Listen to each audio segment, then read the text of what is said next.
General Ziaul हक के दौर में लिखा, तो उसे ये पता लगता है कि तानाशाही के दौर में एक व्यंग्यकार किस एंगल से समाज की व्याख्या करता है। उस समय के जो बुद्धिजीवी हैं, चिंतक हैं, पत्रकार हैं, वो किस ढंग से सोचते हैं, कितने गैर जिम्मेदार होते हैं। और अभी मैं भारत जोड़ो यात्रा में गया था, तो मैंने उस खोया पानी की एक प्रति राहुल गांधी जी को भी भेंट की, ताकि वो समझे इन सारी चीजों को। क्योंकि फासिज्म से दो ही लोग लड़ सकते हैं, फासिज्म से दो ही लोग लड़ सकते हैं, एक महात्मा गांधी और दूसरे चार्ली चैपलिन। तानाशाह के सब काम आसान हो जाते हैं, बस वो एक काम करता है, समाज में हंसना घटा दो, उसके बाद सारी चीजें ठीक हो जाती हैं। तो हम लोग वही कर रहे हैं, थोड़ा सेफ्टी वाल्व का काम कर रहे हैं, लेकिन इमेज ऐसी बना दी तो अब क्या करें। 2019 में जब, लेकिन क्या मैं सहज रहता हूं, आप लोग होमवर्क ले लेते हो, जैसे किसी ने कोई कमेंट किया, फिर आप उसका कमेंट का जवाब दोगे, फिर वो आपका जवाब देगा और मूल बात पीछे छूट जाती। अब ये पठान और गदर का झगड़ा हो ही रहा ना, ये इसी बात के लिए हो रहा है कि मूल मुद्दों की तरफ ध्यान नहीं जा रहा है। सहज रहो। 2019 में जब फिर से लोकसभा के परिणाम आना शुरू हुए तो मोदी जी को बढ़त मिल रही थी, मेरी इमेज ऐसी बनाई रखी है। मैं तो अगर ये भी कह दूं कि मोदी जी विकास के दम पे दोबारा जीत के आए, तो भक्त लोग जूता निकालते हैं कि शर्म नहीं आती, प्रधानमंत्री के बारे में झूठ बोलते हैं। ब्रेकिंग न्यूज, आत्मनिर्भर नामक राज्य में डिजिटल क्रांति भले ही होने को थी, पर न्यूज क्रांति हो चुकी थी। न्यूज चैनल खबरें तलाशते नहीं, गढ़ते थे और देते नहीं, फैलाते थे। ब्रेकिंग न्यूज की तो मारामारी रहती थी। कथा यहां से शुरू होती है। एक दिन यूं ही राजा नहाकर स्नान घर से निकला, क्यों ही एक न्यूज चैनल ने ब्रेकिंग न्यूज दागी, राजा नहाया। हर चैनल की हरकत पर तालियां बढ़ाते जाओ। राजा नहाया, दूसरे न्यूज चैनल ने खुशी जाहिर की, राजा आज भी नहाया। तीसरे न्यूज चैनल ने अटकलें लगाई, राजा क्यों नहाया। चौथे न्यूज चैनल ने नई जानकारी दी, राजा पहली बार नहाया। पांचवें न्यूज चैनल ने आत्मनिर्भरता की पुष्टि की, राजा खुद नहाया। छठे न्यूज चैनल ने रहस्योद्घाटन किया, अब की तालियां ज्यादा उठनी चाहिए। छठे चैनल ने रहस्योद्घाटन किया, राजा पानी से नहाया।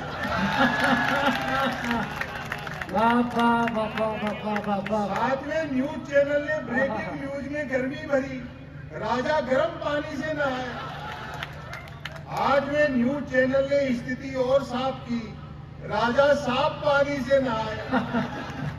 नौवें न्यूज चैनल ने गुप्त जानकारी दी, राजा स्नान घर में नहाया। और ये इसका समापन है, 10वें न्यूज चैनल ने राहत भरी ब्रेकिंग न्यूज चलाई, राजा आज तो नहाया।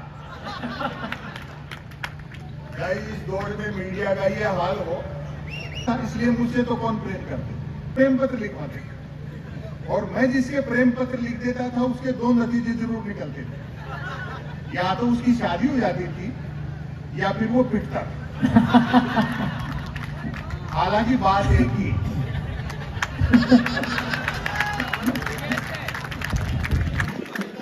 आज भी कई मिलते हैं अपनी पत्नी और बच्चों के साथ जो मेरे प्रेम पत्रों की वजह से ब्याह गए, मुझे देखते ही दांत पीसते हैं कि नालायक जानबूझ एक अच्छी खासी अमेरिकी फौज को इराक में उलझाते। हिंदुस्तानी आदमी आमदिन तो छोड़ो, 14 फरवरी को वैलेंटाइन डे आता, उस दिन तक सुख से प्रेम नहीं कर सकता। 14 फरवरी को श्री राम सेना वाले तो ये कह देते हैं कि जो भी प्रेम करता हुआ मिला उसको पीटेंगे, और सरकार पुलिस को ये कह देती कि देखो इस दिन को प्रेम से वंचित नहीं रह जाए। जो प्रेम करते हुए मिलते हैं उनको तो श्री राम सेना वाले पीटते हैं, जो नहीं करते उनको पुलिस वाले पीटते हैं। ये वैलेंटाइन डे वगैरह है क्या? मेरे ख्याल से वैलेंटाइन डे एक सोने का हिरण है, जिसे बाजार के जंगल में उन कंपनियों ने छोड़ रखा है जो धनुष बाण का बिजनेस करती है। वाह वाह वाह वाह, क्या बात है संपत जी, क्या कहने। कबीर को, सूर को, तुलसी को, मीरा को, गालिब को, दाग को, मीर को पढ़ो तो पता लगे प्रेम दर्शन का विषय, प्रदर्शन का विषय। क्या बात। इन नौजवानों के कंधों पर चुनौतियां हैं, देश की, समाज की, परिवार की, कैरियर की। दोस्तों एक निवेदन कर दूं, कोई प्यार मोहब्बत जैसी बात नहीं, ये मीडिया, सोशल मीडिया वाले धंधे के लिए खेल कर रहे हैं। समय बदल गया, समा का चांद ट्यूबलाइट ने ले लिया, परवाना जलने की गरज से जाता है तो चिपकी खा जाता है। तो धरातल पे रहो और स्त्री का सम्मान करो। जो कवियत्रियों को देख करके मजे ले रहे थे वो एक अलग बात है, लेकिन फिर भी स्त्री नारी शक्ति का सम्मान करना चाहिए। मैं देखो देर रात होगी, कितना गहरा सर्द मौसम है, उसके बावजूद कई लोग से परिवार आए हैं। कमल घर पर चल, कमल झटपट चल, कमल झटपट घर पर चल। मन की बात करने वाला अनजाने में भी काम की बात नहीं करता। वह जानता है कि काम की बात करने से सब काम में लग जाएंगे, तो फिर मन की बात कौन सुनेगा। अतः अंत में मैं फिर दोहराना चाहूंगा कि कोई कुछ भी बात करे, बात कुल दो ही प्रकार की होती हैं, एक काम की बात और दूसरी मन की बात। यदि आप मेरी इस बात से सहमत नहीं हैं तो फिर आपकी अलग बात। एक अंतिम रचना सुना देता हूं। तकनीक ने एक अच्छा काम यह किया कि भौगोलिक दूरियां कम कर दी, लेकिन नुकसान यह किया कि आदमी से आदमी दूर हो रहा है। और अब तो आदमी खुद से करता है।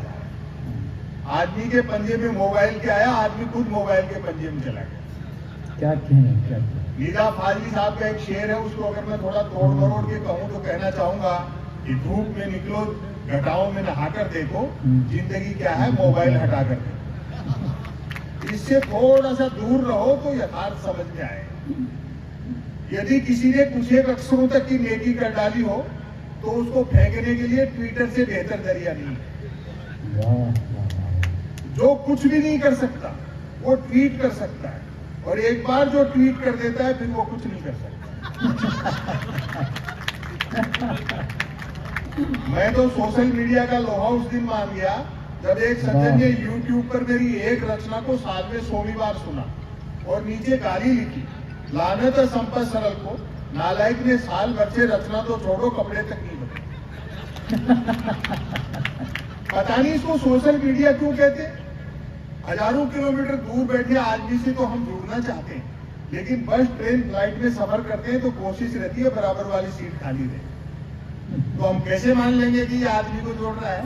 वहीं से मैंने एक रचना निकाली, सुनिए। बहुत लोगों ने ये सुन ली होगी, लेकिन यथार्थ में आमने सामने सुनने का एक अलग आनंद है। शब्द की यात्रा कैसे चलती है, उसके भीतर से कैसे गुजरता है।